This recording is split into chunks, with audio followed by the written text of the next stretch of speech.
Good afternoon, good morning, good evening, whenever you are joining me. Maybe live, maybe not. We are here again this week to really tap into your connection with the Divine Feminine.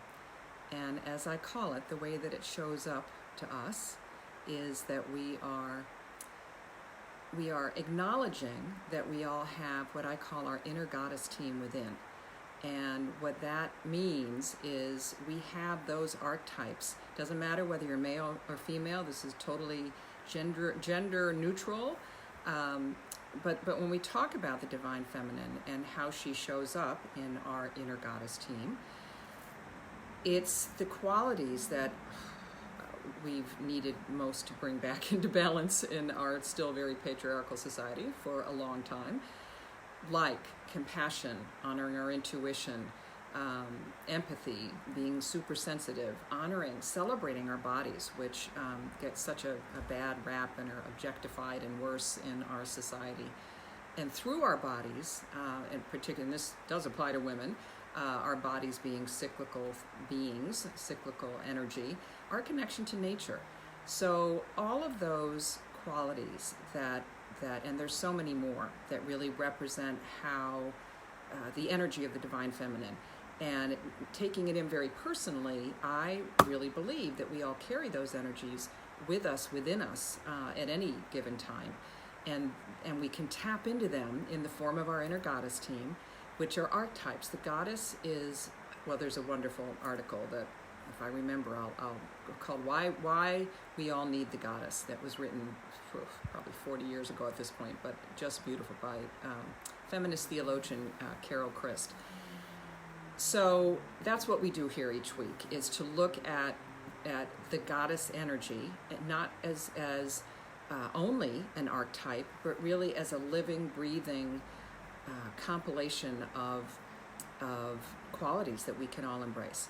So if that sounds like something that's interesting, stay with me, subscribe at some point, because I've been doing this every week for a year and I hope to continue doing it for a while, because what I do each week is I highlight a different goddess from around the world, or in this case, several goddesses for this festival that is happening right now. Today is the first day of the Hindu festival of Navratri. And it actually happens 4 times a year. It happens each season. The spring and the fall are the biggest ones, and I actually did talk about it back in April. This one is I'm just hearing a lot more about this time, the fall version. This one is called, let's see if I can find it, the Sharad Navratri. The one in the spring was called the Chaitri Navratri. And what it represents, the energy that it embraces, that the Divine Feminine energy that it embraces, is the battle of good over evil. And the story, the story of how that came about is told during these 9 days that Navratri happens, and every 3 days there's a different Hindu goddess that is acknowledged, and there's different work for you to do.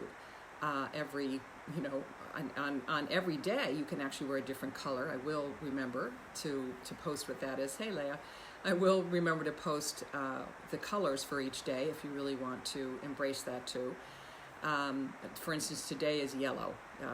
Navratri starts today on October 7th this year. Tomorrow, let's see if I can find it.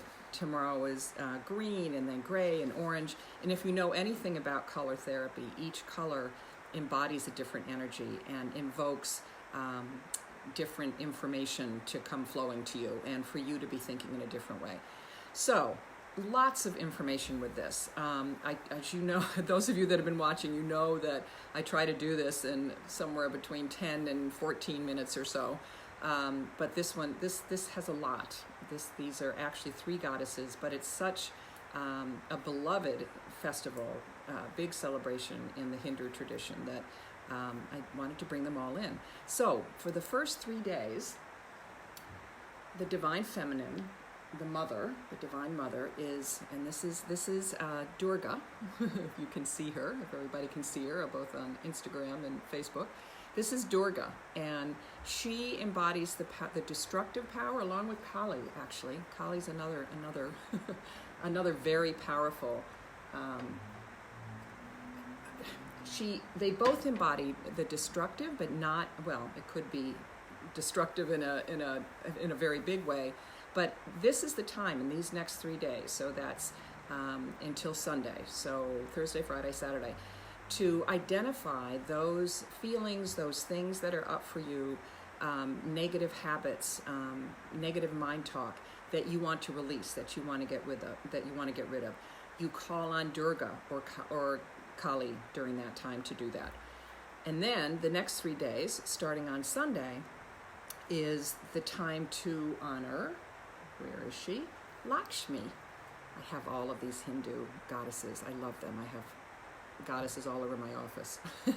This is Laksmi, and she represents the energy and the principle of abundance and ways that we bring abundance on every level. Yes, material abundance, but also abundance of joy, of nurturing, all the ways that we're looking down to forgiveness, of patience.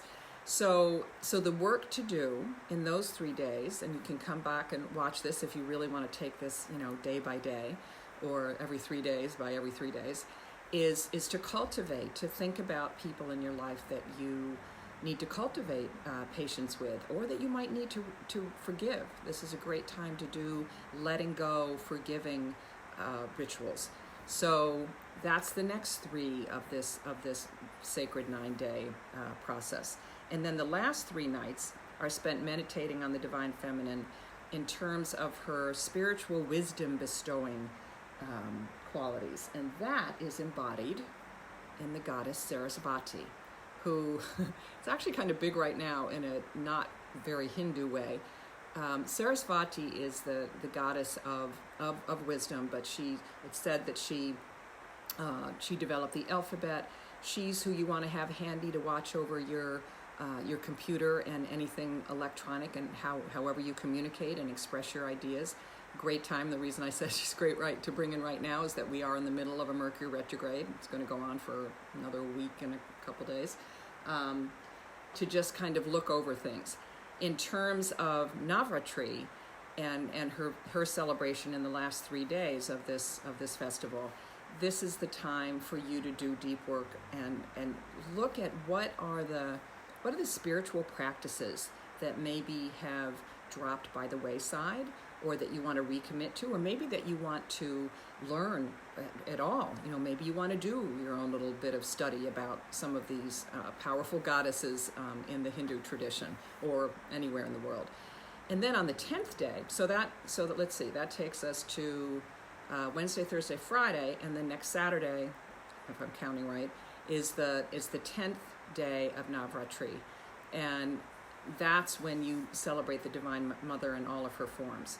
So all of these are different faces. I always say that when I teach about the Divine Feminine, when I talk about the many faces of the goddess, that the 10,000 faces of the goddess, that they represent different energies that we all, male, female, any gender identification, we all carry these within us. Some you'll resonate with more than others, but it's why I think we all should acknowledge that we have this inner goddess team, so that at any moment you can flip through a favorite book, or you can come back and look at my videos. They're all on my YouTube channel, or come back here and see what you need that day. And there are lots of goddess cards out there, anything to pull out. What's the quality that you most need to tap into today? It could be something that you do as sort of a forecasting thing at the beginning of the day, not knowing what's up for you during the day. Or it could be something like you're hanging on by your fingernails and say, okay, who do I need to tap into? What energy do I need to tap into today? How do I need to come back to the goddess in whatever form I need, who lives within me, that drawing from your inner goddess team. So that is, let's see if there's anything else I want to tell you about this very powerful festival. Oh, and I'm going to share with you So my dear friend, Barbara Bishu, definitely check her out. Biziou, does wonderful rituals, has a wonderful newsletter. And I've heard it, she shared it with me before, and she actually did a really wonderful newsletter this week on Navratri. And she shared a chant that I then did a little bit more research on that I've heard from her before, but it's perfect, absolutely perfect for Navratri, because it embodies these three goddesses that we're talking about, Durga and Kali, kind of hand in hand, and then Laksmi and Saraswati. And it's very simple. The words are Om, Kleem, Shreem, Hreem, Swaha. And Om, we all know Om is the universal resonance with with greater energy everywhere, with divine ultimate energy everywhere. Shreem is Durga, represents who Durga / Kali are. She's the one who protects us from evil. She's the one, Durga was said to be the one that won the battle against the demons in that fight, between the gods and the demons. And she defeated a demon named Durga and took on his name as her own. So that's how she used to be Devi. Now she's Durga. So let's see. So Om Kleem is Durga. Shreem is the energy of Lakshmi and abundance, and in all the ways, yes, money, but as I said, in all the ways that we want to create an abundance of joy and acceptance and all those good things in our lives. So, and then Hreem was the wife of Brahma, and let's see. Oh, and she's Saraswati. Hreem represents the goddess of knowledge and wisdom and speech, which is what Saraswati is about. So it goes like this. The idea with any mantra really is to sing it 108 times. That way and there have been neurological studies around this, and this particular chant also does, it activates the vagus nerve, which I think is over here somewhere, and which then, let's see, I have to read this to you directly because this is the power of mantras. Excites the vagus nerve, which when chanted properly, they have different sources, the navel, the tongue, the upper glottal throat, and when the vibrations are received within, the vagus nerve sends signals to different parts of the human brain, reciting or hearing, thus causing an awakening of the subconscious within you. So talk about, I love chanting. Any yoga teacher I've ever had, they know I love it when they chant. You hear that, Leah? So take this chant in and keep going with it. I'm not going to do it 108 times. You can do any variation of 108 times to get your vagus nerve excited. And it goes like this. Om Kleem Shreem Hreem Swaha. Om Kleem Shreem Hreem Swaha. Om Kleem Shreem Hreem Swaha. Om Kleem Shreem Hreem Swaha. So take that in and allow that to permeate you.